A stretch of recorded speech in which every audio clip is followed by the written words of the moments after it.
Hello everybody, and welcome back to another episode of Cooking with Grandma. Today I have a new recipe to share with everybody. This is one that I've come across that I haven't made yet, and we're gonna learn it together. This recipe is called, let me get my cream cheese apple cake.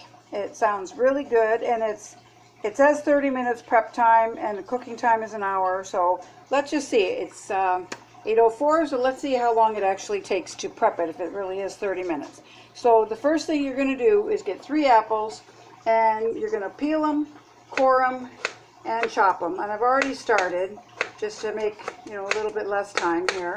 Everybody knows how to peel, core, and chop an apple. That's not anything too difficult. And what you do is you put these in a bowl, and then you put in 1 tablespoon of lemon juice. And what that does is it helps so the apples will not turn brown.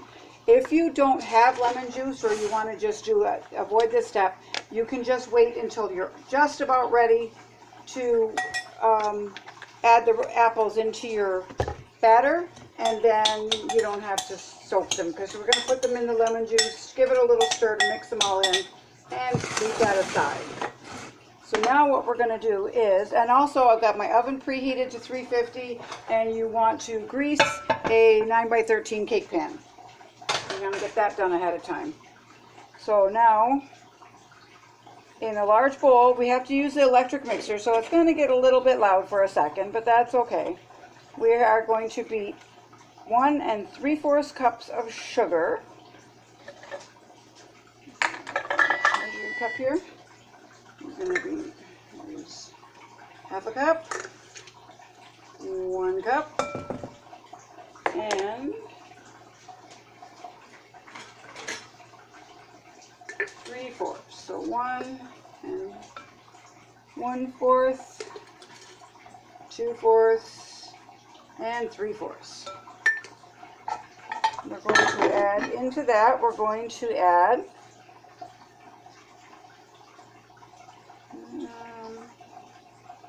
our butter and cream cheese and vanilla. So we need 1/2 cup of butter at room temperature. And again, I don't use butter, I use the margarine, which is, it's acceptable, it's fine. And it's already at room temperature. Even if it's in the fridge, it's still soft, so it's still workable. You don't have to let it sit for a while. So 1/2 cup goes in with your sugar. And into that, we're going to add 1 8-ounce package of cream cheese. So that goes in. This I did take out and let it soften just a little bit, because it'll be easier to mix if it's a little bit softer. I don't have the tub of cream cheese, I just have the blocks of it, so it just takes a minute to, a little bit of extra.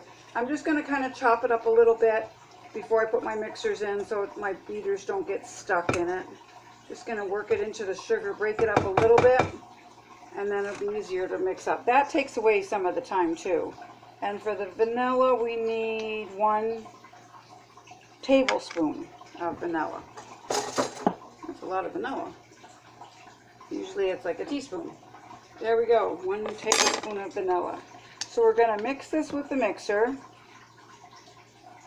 The sugar, the butter, the cream cheese, and the vanilla, and then we add the eggs after that. So get the mixer out. So excuse the noise just for a minute, because this is kind of a loud little machine. And we're going to get it all mixed in nice. It doesn't really take that long. Normally I would just go ahead and mix it by a spoon, but you need it to be very, very smooth to put in your batter. It's like when you're making cheesecake, you need to have it very, very smooth. You don't want any lumps in your cream cheese. And there we go. That took like not even a minute, because the butter's soft and the cream cheese is soft. And that's done. That's it. That's all you need. So now we add in the eggs and beat well until they're creamy. So with the eggs, you're adding them in, then you can just go ahead and use your wooden spoon. You can use the mixer if you like, but because the sugar and the butter and the cream cheese is already nice and creamy, it'll be quite easy to mix in the eggs. Chop them up a little bit, break those yolks. And there we go. There, stir it all in, and that's, oh, look at how smooth that is. That's perfect. No lumps, no bumps, no nothing. So there we go. Oh, what happened to my recipe? It went away. There it is. It went off for a minute. Okay, so now we're going to combine the flour, the salt, the baking powder in a bowl and stir to combine, and then we're going to add the flour mixture to the cream mixture. So what I'm going to do, instead of getting another bowl out, I'm just going to, because you're going to put it in there, you're going to mix it in, you're going to put it in all at once anyway, so I'm just going to go ahead and add it to this. So what we need is 1½ cups of flour.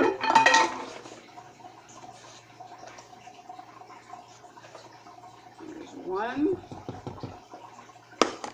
and 1/2. 1½ cups of flour and 2 teaspoons of baking powder.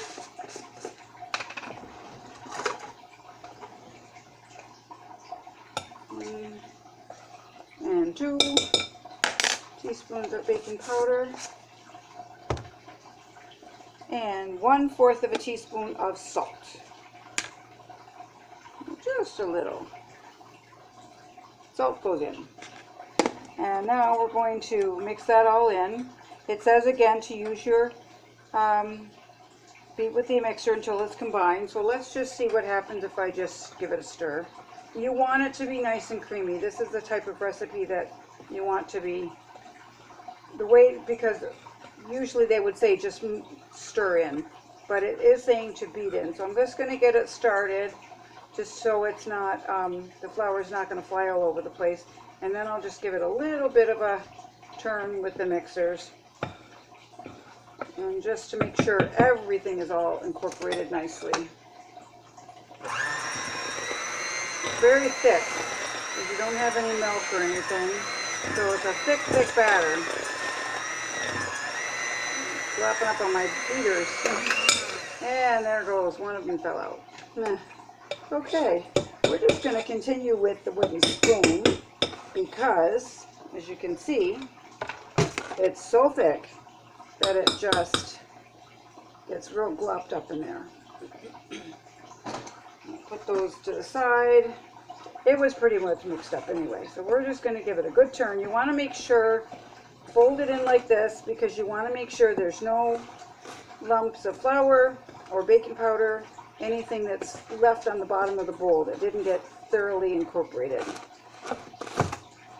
There we go. So that looks good. I don't see any white of the flour. That's it. Now we're going to add the apples and fold them into the batter. So we're going to put there 3 apples that I had already chopped up. And again, if you don't want to soak them and leave them sitting with the apple juice, or the lemon juice, so they don't turn brown, just chop them up right before you're ready to put them in the batter, and then you can eliminate the lemon juice step. It's not like it gives them any extra flavor or anything. It just keeps them, preventing them from turning brown.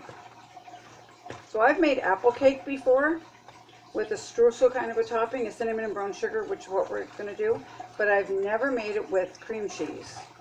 So this is new, and it sounds yummy, it smells yummy, it looks yummy. So let's just wait and see. We're going to put that all in there.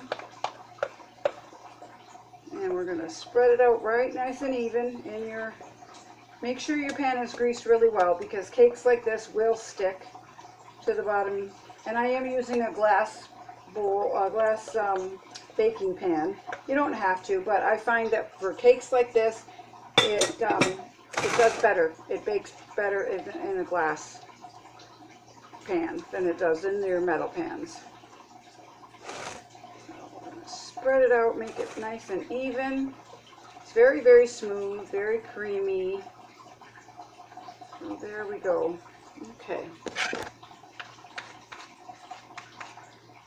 There we are. And that is all there is to that. Now we are going to, in a little bowl, we're going to combine the brown sugar and the cinnamon and sprinkle it over the batter. So we want 1/3 cup of brown sugar and 3 teaspoons of cinnamon. So I'm just going to get a small bowl here and get my brown sugar, 1/3 cup. And remember, with brown sugar, no matter what you're making, kind of if it's cookies or cake or anything like this, you want to make sure that it's, even though if the recipe doesn't say so, you want to make sure it's packed in there real tight. There's just I don't know, the reason is with the way that the sugar is, that gets every bit of it, and you're getting a true 1/3 cup or 1/2 cup or whatever it is you need. And to that we need to put in 3 teaspoons of cinnamon. Get out of the way. Cinnamon.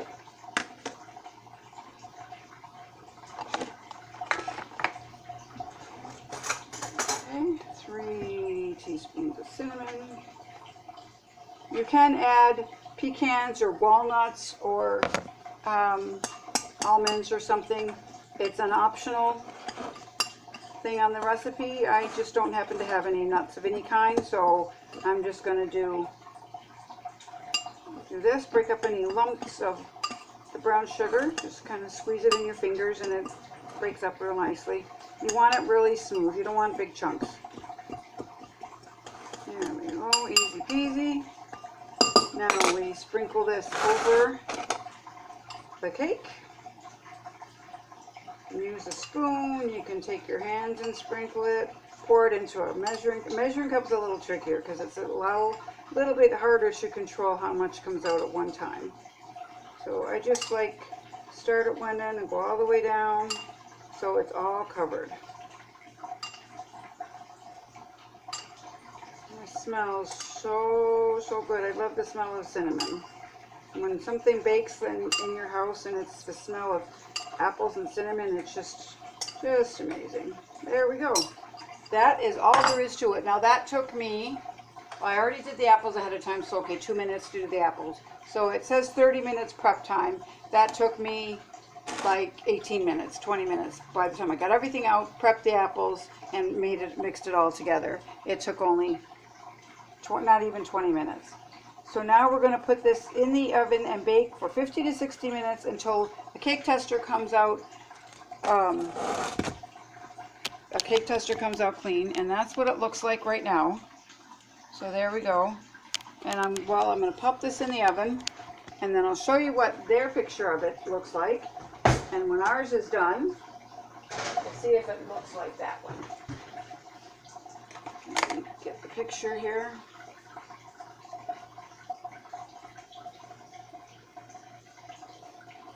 Come on, you can reload. Well, it's just being stubborn. Anyway, there we go. Just took a minute to reload this.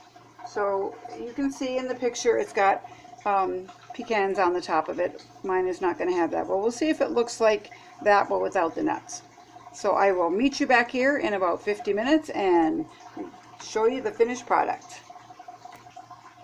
Alrighty, so 50 minutes has passed and my cake is done. So I'm going to show you how nice that looks. You can see, tip it up a little bit. You can see all the apples right under there and the cinnamon topping.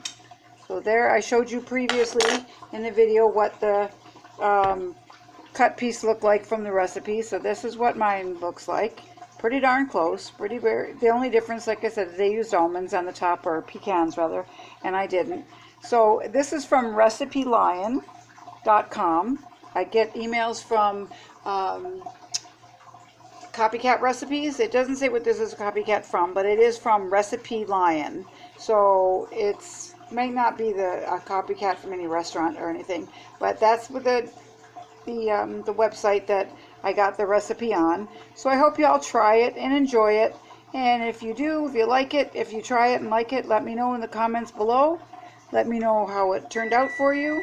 And if there's anything else you want me to make, let me know. Sweet or sour, savory, doesn't matter. Main course, lunch, breakfast, dessert, it doesn't matter. Just leave me a comment below and let me know. And if you haven't subscribed, please take a minute to do so. Hit the like button. We'd like to get up to 50 likes on this recipe. That would be awesome. And ring the bell so you know when I'm going to be in my kitchen again. So everybody stay safe and have a good night. And we'll see you the next time. Bye now.